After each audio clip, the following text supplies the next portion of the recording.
Hello everyone, and welcome to another game of World of Warships. Now I have no idea how to pronounce that nickname, but today's replay is from caferaca, and I'm terribly sorry if I'm getting this wrong. Now he is in the North Carolina, a tier 8 US battleship. He is on the map Trap in a 3-point domination game. It's a tier 8 battle with almost no tier 8s. And there is a carrier, there is only one destroyer per team. So that looks like some pretty nice matchmaking. Now he tried communicating with his team, asking which points take. There wasn't much feedback. And so he is here on his way towards Point Alpha. There is a Belfast here, and that's nice, because the Belfast has radar, and it looks like there is already a destroyer here. Also, the friendly carrier is sending planes. Now we know the enemy team has only one destroyer, and if the enemy destroyer is here, then it's very good to have planes here spotting him and the Belfast. And look at that, there is the destroyer. So already it starts off with, well, a pretty nice move from the friendly carrier. Always nice to see that. Now there aren't much friendly forces here at Point Charlie, but friendly team is trying to take the center. Shall see how that turns out. And it looks like the enemy destroyer is starting to move again. I guess he is... well, I'm not sure. Probably is trying to dodge torpedo bombers. But you know, he is just presenting himself as a nice little target. And the enemy destroyer is quite heavily here.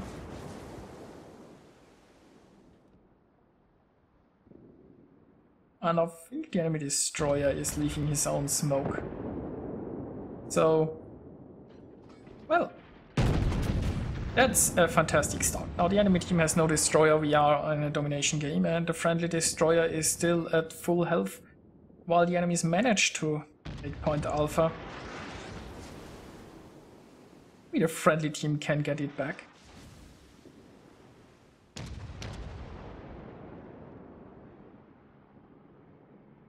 Now, I'm not exactly sure what the friendly destroyer here is doing. It looks like he's trying to ambush those enemies around this island. Not sure how well that will work out. There is a Hipper here, and the Hipper will have Hydro.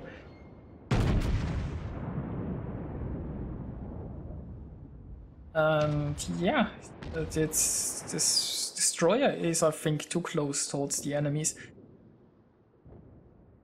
There wasn't a need for such a risky tactic, and now the friendly destroyer has stopped. Is probably smoking, I presume. I'm not sure if it will be enough. Those battleships are way too close to him, and yeah. So the torpedo rush failed, and the friendly team just lost their only destroyers. Not so good. Now the north is lost, the center is probably soon in friendly hands, but it's the friendly team is still behind. So caferaca here is moving out. He wants to even the odds a little bit. And also he wants to take out the Amagi before the Amagi can make it maybe around the flank and force him in a bad situation. Now we know there behind the smoke there is an Arizona somewhere. And you don't want to have the enemy team too spread out, because then you can't angle so well.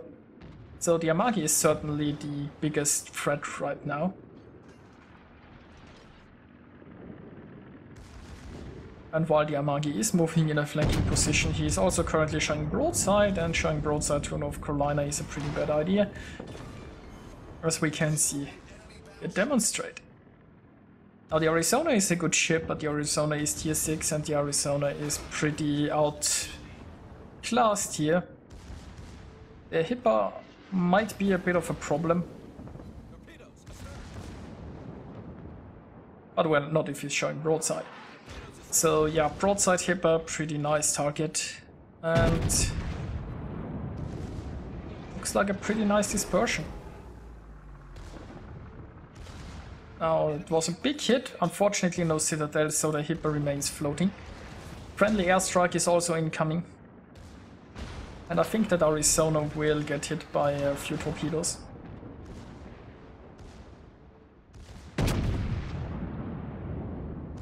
And you know what? Pretty soon there will be a Cyclone.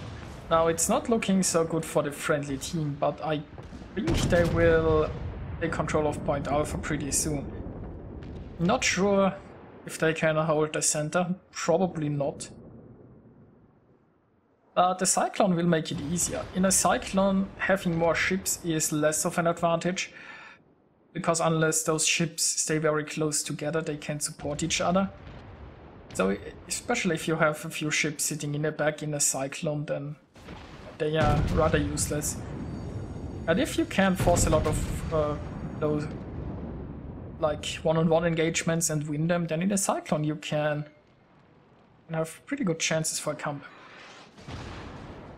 Now unfortunately this enemy Hipper is still floating, although at very low health.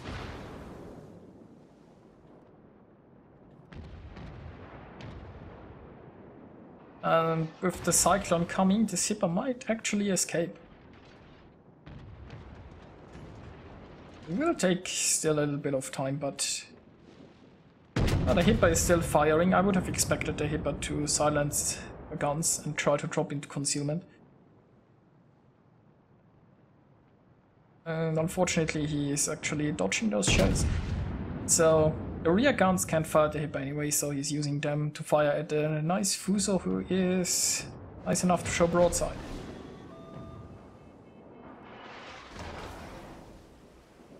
But the more immediate threat might be this New Mexico here in the front.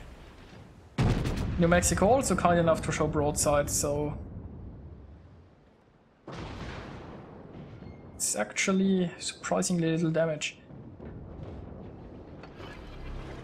Now again, the rear gun can't fire the New Mexico currently, so might as well make some use of it and try to hit that Cleveland.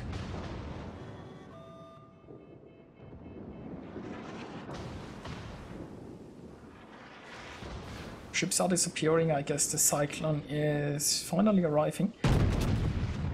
And let's see if the New Mexico gets lucky again. Ah, this is more like it.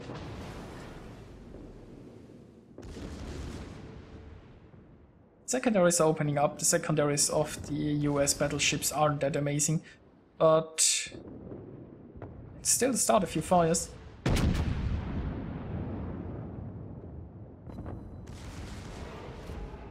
And he might be showing a little bit too much broadside here. That was a big hit from the New Mexico, but he is returning the favor and the New Mexico is gone. Well, thanks to the Cyclone, caferaca here is pretty safe and he might have time to use his heals. Problem is, the friendly team is behind, the enemy is controlling the majority of the capture zones, has more ships, so not looking good overall. Now if the enemy team focuses on defending, it's probably looking pretty bad. Ideally the enemy team will just arrive here one at a time like this Fuso does. So hooray for that!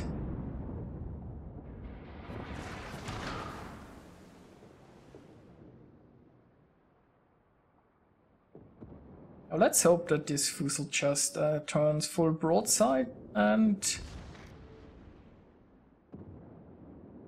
it actually looks like that. So not exactly sure what the Fuso's plan here is, but I think it will end badly.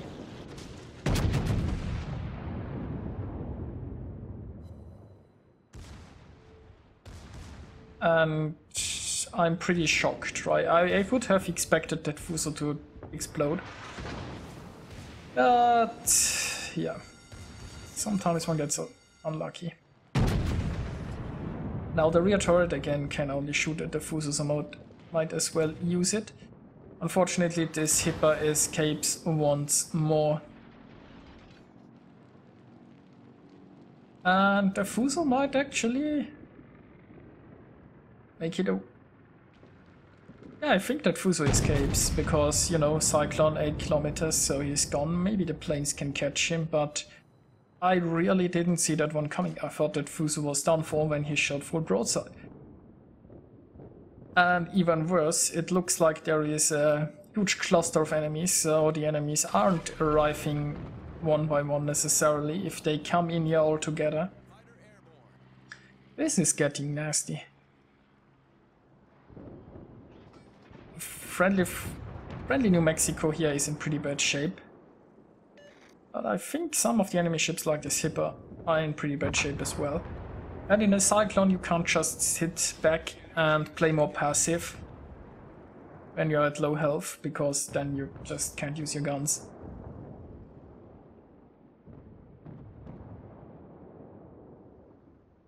Now at least there are quite a few cruisers coming this way, so as a battleship there are lots of opportunities.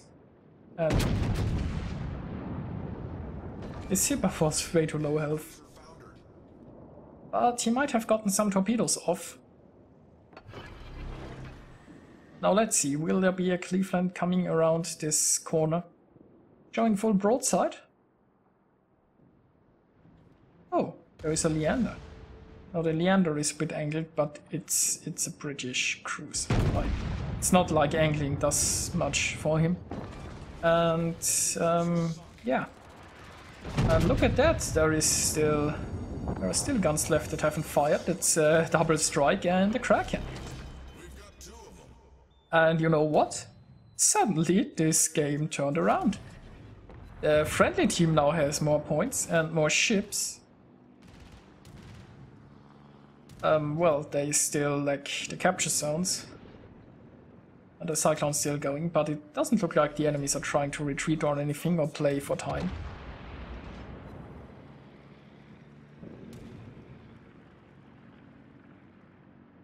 And what's also nice to note is the friendly carrier actually is here with the team and is in the capture point, so nice to see. Oh, well, there's Cleveland.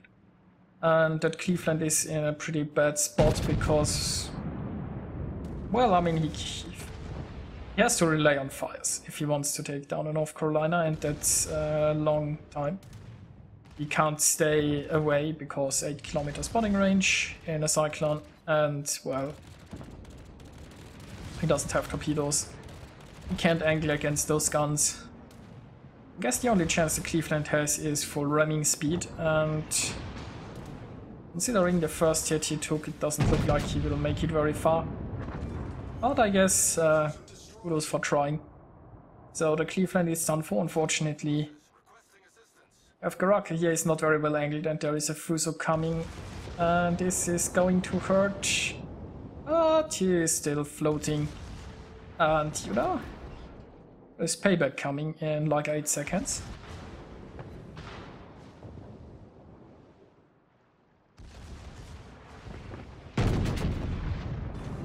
There you go. So, here in the north we even have a friendly cruiser taking another capture point, and only the enemy carrier is remaining. So yeah, this is a win. Well, let's take a look at the results. Caferaca managed to get 2,911 base experience, and yeah, he played this really well. He went towards a capture point and then fought at it for the rest of the game and massacred the enemy in a Cyclone. So yeah, he earned himself Double Strike, Dreadnought, Kraken, Devastating Strike, High Caliber and Confederate. Yeah, that's quite a lot of medals. He also scored 187,000 points of damage, and yeah, I enjoyed it very much. So I hope you did as well, and I'll see you guys next time.